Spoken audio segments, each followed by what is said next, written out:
Good morning, class 8. How are you all? Welcome to our science class.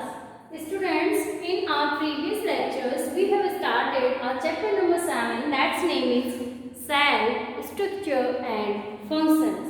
यानी कि हम अपने 7th चैप्टर में सेल के स्ट्रक्चर और उसके जो वेरियस फंक्शंस हैं उसके बारे में पढ़ रहे हैं। अभी तक हमने अपने फर्स्ट लेक्चर में सेल क्या होती है, कैसे डिस्कवर्ड हुई, किसने इसको डिस्कवर्ड किया, कैसे डिफरेंट जो इसके वेरियस जो स्केल्स हैं उस पर ये वरी करती है एक दूसरे से, चाहे वो साइज है, शेप है, नंबर है ना। सो ऐसे बहुत से एस्पेक्ट्स हैं जिनमें जो सेल्स होती हैं वो डिफरेंट होती हैं, है ना। ठीक है, आप देखिए आज की क्लास में हम बात करेंगे सेल स्ट्रक्चर की। ठीक है, कि एक जो टिपिकल सेल होती है उसके अंदर उसकी जो स्ट्रक्चर होती है वो क्या होती है, कौन कौन से सेल ऑर्गेनेल्स वहाँ पर प्रेजेंट होते हैं, क्या क्या उनका फंक्शन होता है। सो देखिए ब्लैक बोर्ड पर मैंने डायग्राम ड्रॉ किया है एक टिपिकल सेल का। ठीक है, अब प्लांट सेल्स और एनिमल सेल्स में कुछ डिफरेंसेस होते हैं, है ना। वो हम अपने जो अपकमिंग क्लासेस होंगे उनमें पढ़ेंगे। ठीक है, सो उससे पहले कि ये कुछ सिम्टम्स तो सेल्स के अंदर प्रेजेंट होते ही हैं, है ना। ये जो ऑर्गेनल्स हैं ये तो सेल में प्रेजेंट होते ही हैं और इनका डिफरेंट फंक्शन होता है। सो आप देख रहे होंगे। सबसे पहले हम बात करें, देखिए 3 टर्म्स आती हैं, क्या क्या डिफरेंस होता है उनमें, पजल नहीं होना है आपको। फर्स्ट इज प्रोटोप्लाज्म, ठीक है। Second is cytoplasm and third one is nucleoplasm. Third one is nucleoplasm.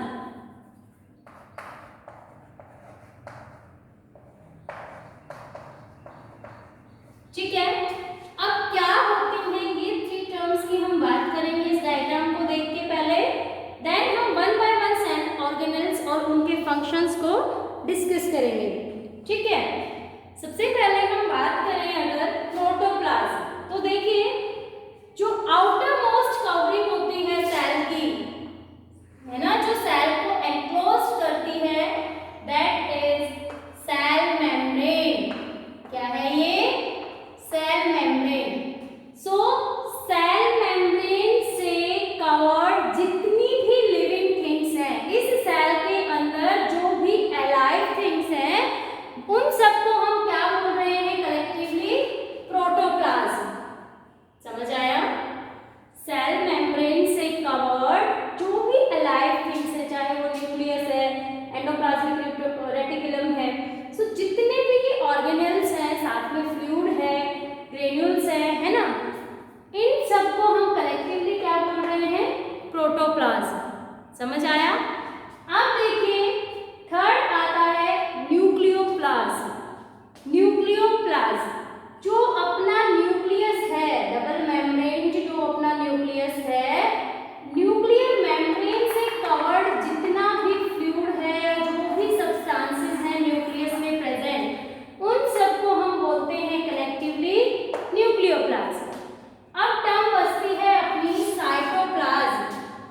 So cell membrane और न्यूक्लियर मेम्ब्रेन के बीच का जो फ्लूइड होता है ना, सेल मेम्ब्रेन और न्यूक्लियर मेम्ब्रेन के बीच में जितनी भी थिंग्स हैं, चाहे वो फ्लूइड्स हैं, चाहे वो सेल बॉडीज हैं, उनको कलेक्टिवली हम बोलते हैं साइटोप्लाज्म। सो आपको पजल नहीं होना है कि कौन सा जो सब्सटेंस होगा, ऑब्जेक्ट होगा, उसको हम प्रोटोप्लाज्म बोलेंगे। क्लियर हो गया?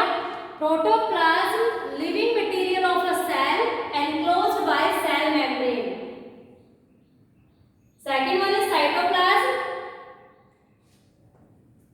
living material of cells in between lies between cell membrane and nuclear membrane. Nuclear membrane और cell membrane के बीच में जितना भी मटेरियल है उसको हम बोल रहे हैं साइटोप्लाज्म। देन आता है अपना न्यूक्लियोप्लाज्म, कि जो न्यूक्लियर मेम्ब्रेन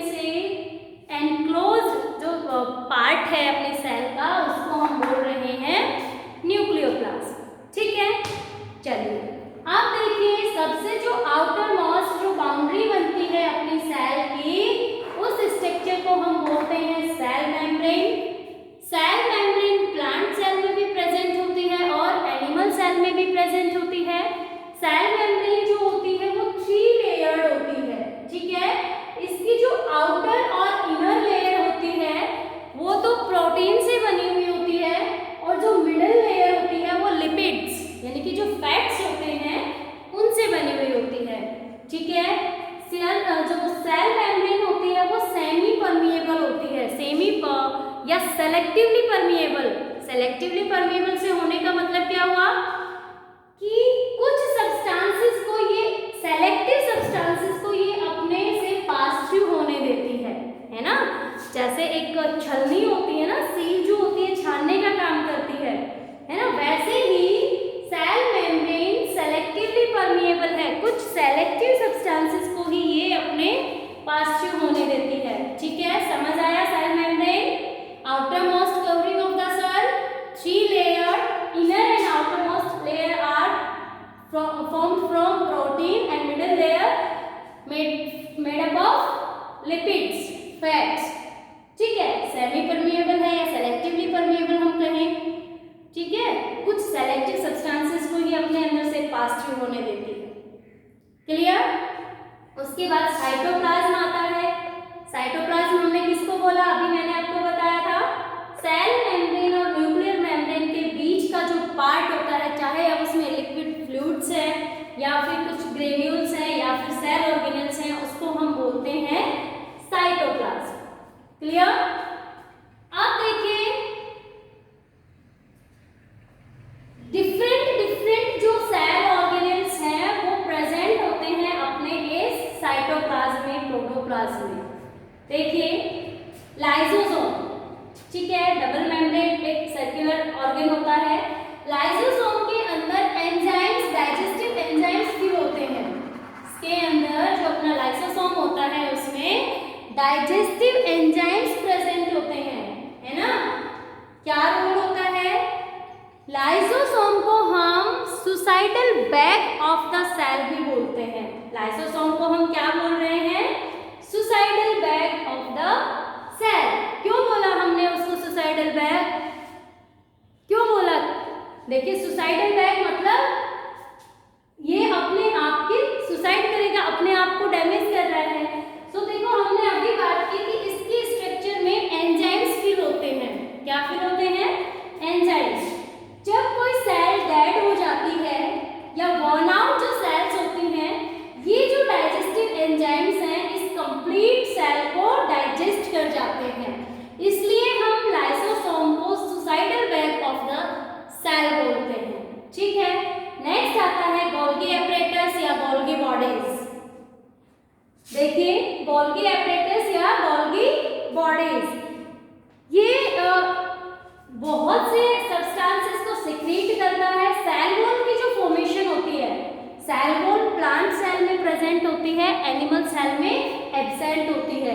सेल वॉल की सिंथेसिस में इसका रोल होता है, और भी जो बहुत से सब्सटेंसेस होते हैं उनको ये सिक्रीट करता है गोल्गी एपरेटस।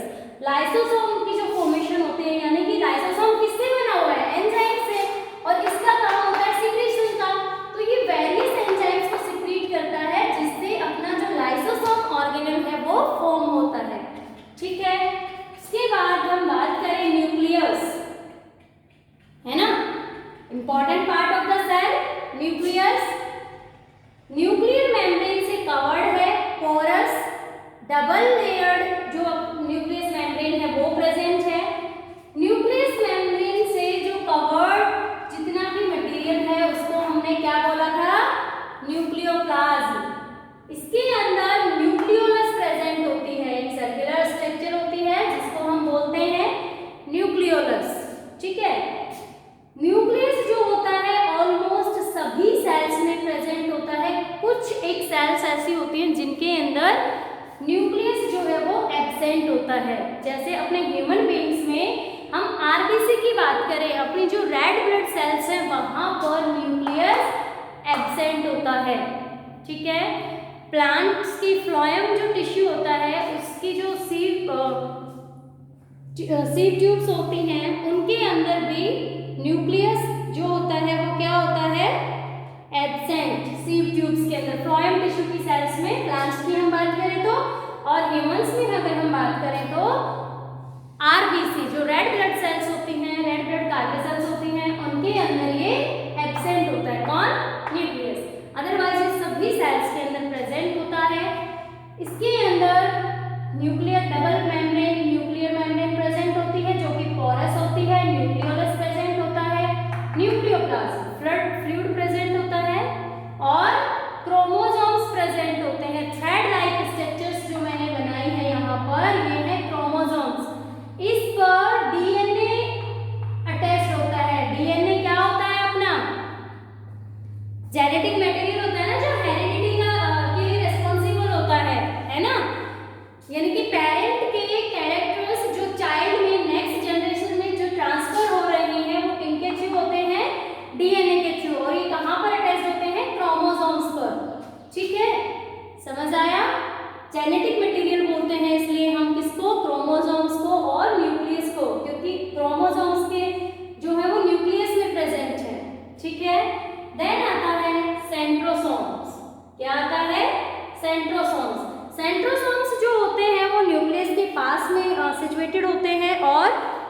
प्लांट सेल में जो सेंट्रियोसोम्स हैं वो एब्सेंट होते हैं, एनिमल सेल में ही मिलते हैं सेंट्रोसोम, प्लांट सेल में एब्सेंट होते हैं, ठीक है।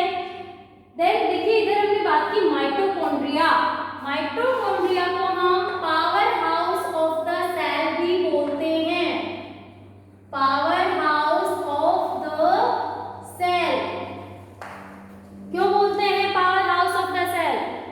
देखिए जो रेस्पिरेशन की प्रोसेस होती है वो सेल के, हम बोलते हैं कि हर एक सेल बॉडी की रेस्पायर करती है, इनकी ग्लूकोज का ऑक्सीडेशन करती है ना, और वो पर्टिकुलर सेल के कौन से ऑर्गेनल में होता है?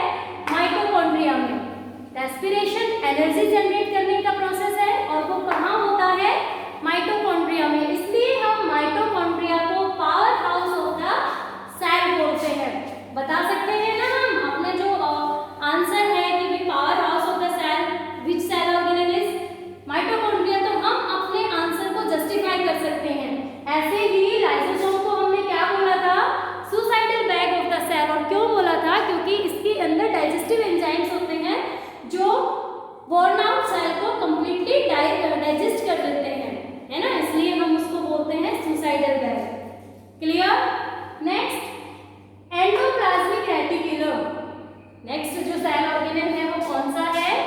Endoplasmic reticulum. क्या है ये? क्या काम है इसका? देखिए दो तरह की होती है, smooth and rough. Endoplasmic reticulum जो है उसके 2 टाइप्स होते हैं। कौन कौन से? स्मूथ एंडोप्लाज्मिक रेटिकुलम और rough endoplasmic reticulum. Smooth endoplasmic reticulum क्या होती है? Without ribosomes. देखिए डायग्राम्स में भी दिख रहा है कि ट्यूबुलर स्ट्रक्चर है और उसका सरफेस बिल्कुल स्मूथ है ना, लेकिन कुछ पार्ट इसका देखिए ग्रेन्युलर पार्ट्स, इसके जो सरफेस है ट्यूबुलर स्ट्रक्चर पर अटैच्ड है ना। ये जो ग्रेन्युलर पार्ट्स हैं ये राइबोसोम्स हैं। जब स्मूथ एंडोप्लाज्मिक रेटिकुलम के सरफेस पर राइबोसोम्स जो है वो अटैच्ड होते हैं तो वो रफ हो जाता है उसका सरफेस, इसलिए हम इस एंडोप्लाज्मिक रेटिकुलम को बोलेंगे रफ एंडोप्लाज्मिक रेटिकुलम, और जो विदाउट राइबोसोम्स है उसको हम बोलेंगे स्मूथ एंडोप्लाज्मिक रेटिकुलम। क्लियर? समझ आया? अब देखिए यहाँ ये छोटे छोटे ग्रेन्युलर एंडोप्लाज्मिक रेटिकुलम से भी राइबोसोम्स अटैच हो सकते हैं और फ्री साइटोप्लाज्म में फ्रीली भी रह सकते हैं। छोटे छोटे ग्रेन्युलर पार्ट्स होते हैं और इनका मेन फंक्शन क्या होता है? प्रोटीन सिंथेसिस का। एंडोप्लाज्मिक रेटिकुलम का काम क्या होता है? ट्रांसपोर्टेशन का। एक सेल से किसी सब्सटेंस को दूसरे सेल में ट्रांसपोर्ट करना है तो उसके अंदर रोल होता है किसका? ट्रांसपोर्टेशन का काम कौन करेगा? Endoplasmic reticulum. सेलुलर लेवल पर हम बात कर रहे हैं, ठीक है। राइबोसोम्स का काम होता है प्रोटीन सिंथेसिस, है ना। बॉडी के अंदर जो प्रोटीन्स की रिक्वायरमेंट होती है, कुछ प्रोटीन हमारी बॉडी के अंदर सिंथेसाइज होते हैं, उनका सिंथेसिस कौन करता है? राइबोसोम्स। उसके बाद आता है प्लास्टिड्स। प्लास्टिड्स जो होते हैं वो प्लांट सेल में प्रेजेंट होते हैं और एनिमल सेल में एब्सेंट होते हैं। प्लास्टिड्स जो होते हैं वो प्लांट सेल में प्रेजेंट होते हैं और एनिमल सेल में एब्सेंट होते हैं। देखिए प्लास्टिड्स के अंदर जैसे हम बात करते हैं कि प्लांट्स का जो ग्रीन कलर है वो क्लोरोप्लास्ट के अंदर क्लोरोप्लास्ट के थ्रू होता है ना। क्लोरोप्लास्ट एक ग्रीन पिगमेंट होता है जिसके कारण प्लांट की जो लीव्स हैं या अदर पार्ट्स हैं ग्रीन कलर के दिखाई देते हैं, है ना। सो वो जो क्लोरोप्लास्ट है वो इन प्लास्टिड्स के अंदर ही सिचुएटेड होता है, ठीक है। क्लोरोप्लास्ट का तो फंक्शन हमें पता है ना। क्लोरोप्लास्ट ह्यूमन बींग्स में होता है या एनिमल सेल में होता है? नहीं। सो प्लास्टिड्स कहाँ प्रेजेंट होते हैं? प्लांट सेल में, ठीक है।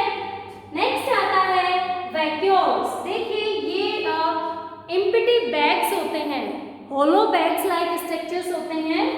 एनिमल सेल में ये पेरिफेरल होते हैं, यानी कि सेल मेम्ब्रेन की तरफ होते हैं, साइज में छोटे होते हैं, 1 या 2 होते हैं, ठीक है। इनका काम क्या होता है?